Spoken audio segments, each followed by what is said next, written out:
Danny, thanks once again for joining us on the show. Thank you for having me here today. So the theme of today's interview is the growing role of AI in the healthcare space.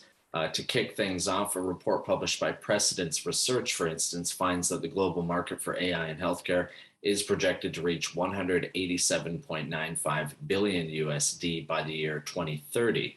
Now, before we talk about GBT in particular, what are some of the major players in this space in terms of publicly trading companies? And what are the main ways we're seeing AI being used in healthcare? Well, I think that we see, healthcare and AI basically, I would say, develop, rapidly for the past decade or so. We've seen major corporations, I'm talking about IBM, talking even the other big guys, trying to step, if it's, of course, Apple and others, step in and introducing all kind of first apparatus, if it's wearables, smart wearables, if it's, of course, other AI systems in other forms. But the field is definitely moving forward, rapidly. IBM was actually one of the major one. I'm sure that everybody's familiar. Again, I'm constantly mentioning this. The Watson was a huge project, still is, and provided actually, a few good years. Analytics, in the cancer domain and others, and was very successful in this domain. So today, I would say, major high-tech companies stepping forward and developing more and more into the health domain. I'm sure all of us are familiar with all the iWatches and other the wearables of other companies that offer vitals and offer all kind of measurements. And some of them do introduce or start to introduce some artificial intelligence technology along with it, and some don't. Some still focus on just providing information, and later we do the analytics. We actually take pride on the fact that we, I believe, following the big guys, I would say, and trying to incorporate ahead of time apparatus, all kind of, I would say, circuitries or instruments, devices that offer technology on the circuit level or the device level and supporting with an AI algorithms. And again, that's where we started with the Hippocrates system that actually we're going to announce another release probably in about a month. That is going to be a health advisor system. It will also be connected to our qTerm device. qTerm device is a small device taking measurements of vitals by the finger. And this information, beside the fact it's just used to show vitals information, it's also going to have go to analytics of artificial intelligence in order to predict, in order to track, keep history, keep log, and of course, basically watch over, a user health condition. Can you talk a bit about GBT's Hippocrates system and how it can be leveraged in healthcare and medicine? Right. Well, the Hippocrates system, we actually had it, I would say, almost, more than 6 months ago.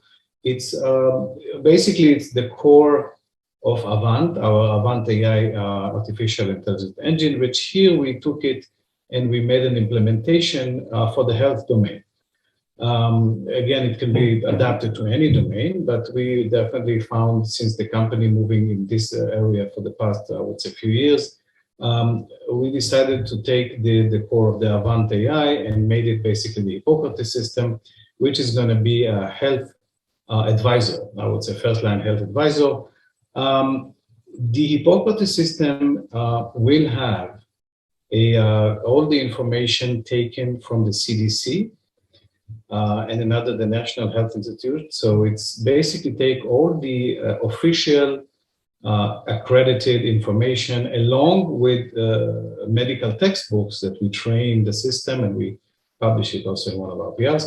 And with that, it will have its initial vast amount of information of database to actually provide some health tips and advices especially I would say, a first line. So, if somebody would like to ask, look, I have a migraine or I have a stomach ache, it could, the system, he can ask Hippocrates, the system will initiate a dialogue with the user, say, okay, can you maybe provide me more information? Do you have more and more symptoms? And try to diagnose, again, only as a health tip.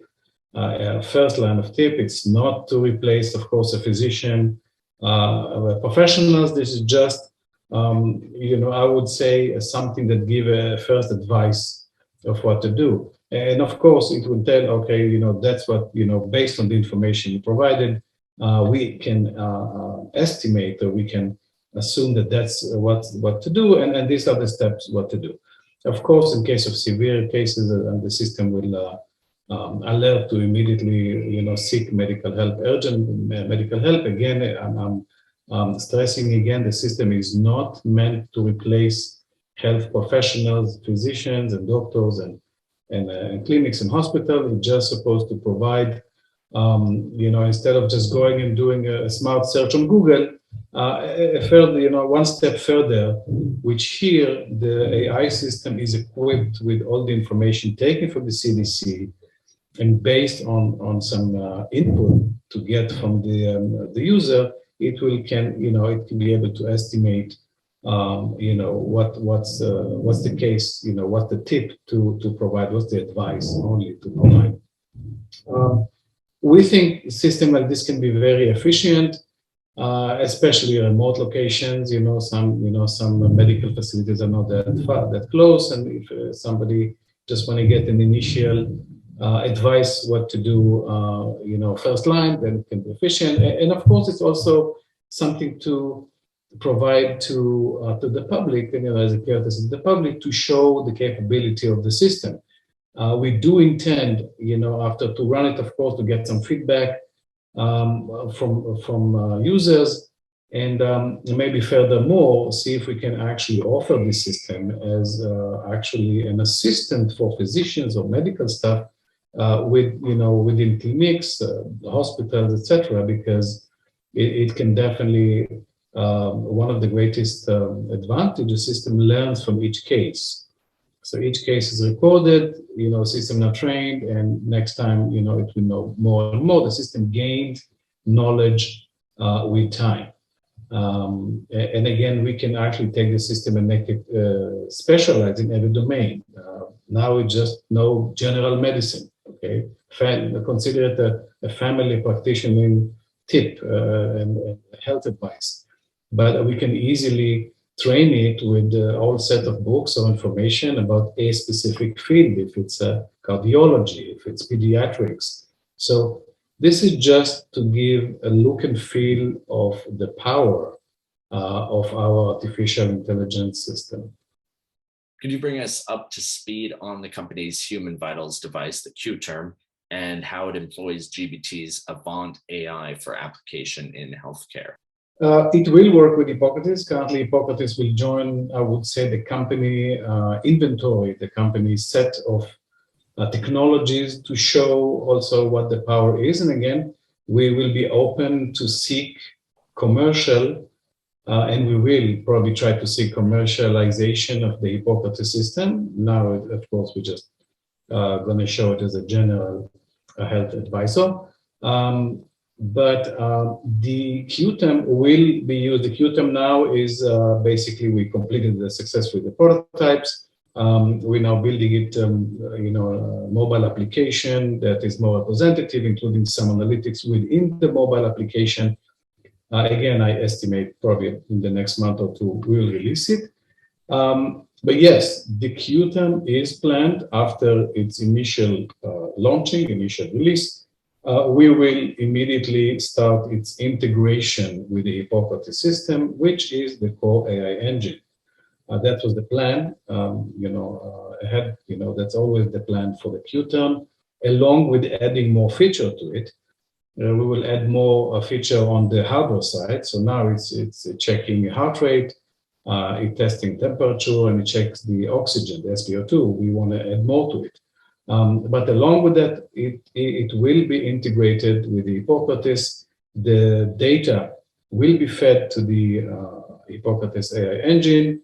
User will be able to have access to the Hippocrates or to the qTerm mobile app that will communicate to a backend program with Hippocrates and will see analytics.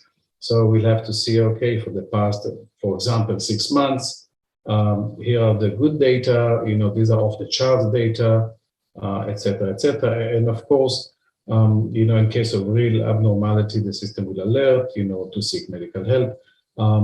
One more advantage of the qTerm is it will have the possibility to do a complete remote telemedicine. A user can be seated at home, take the vitals, and a doctor office, they can be able to use our widget on the website, put this qTerm ID and see this patient vitals.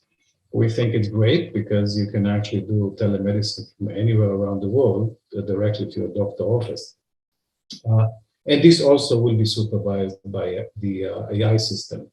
One more thing to mention, of course, we build the Hippocrates with high security because it will be included customers' information, medical records, and history. So we're taking all this into account. And yes, eventually the qTerm will work with the Hippocrates together. Looking forward, do you see AI being totally ubiquitous in healthcare, or are there maybe some possible drawbacks to us relying on it? Yeah, unfortunately, there's always the danger. I mean, that's why we always try to be careful. We don't, when we declare it constantly, AI will go more and more, to my humble opinion, into the medical field, if it's even performing surgeries, even doing all kind of health and assisting the medical staff. I think that especially today, AI can be a great assistant to physicians, to doctors, simply because they can record many cases, they can learn, they can point, we saw something like this before, maybe this can be relevant to assist the healthcare provider or the physician. But it will definitely move forward. It's already heavily involved with the health domain, and it will get only more, with the years. There's always the risk that people, patients and people will start to depend some more reliance, and we want to be very careful with this. We still believe that, the physician is the ultimate authority.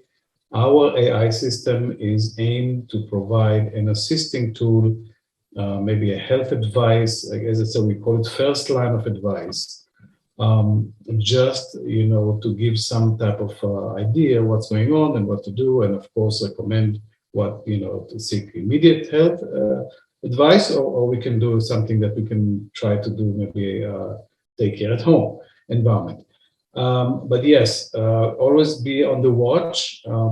We do not believe that AI system will replace, the actual medical team and the professionals, but only to be a true efficient assisting system.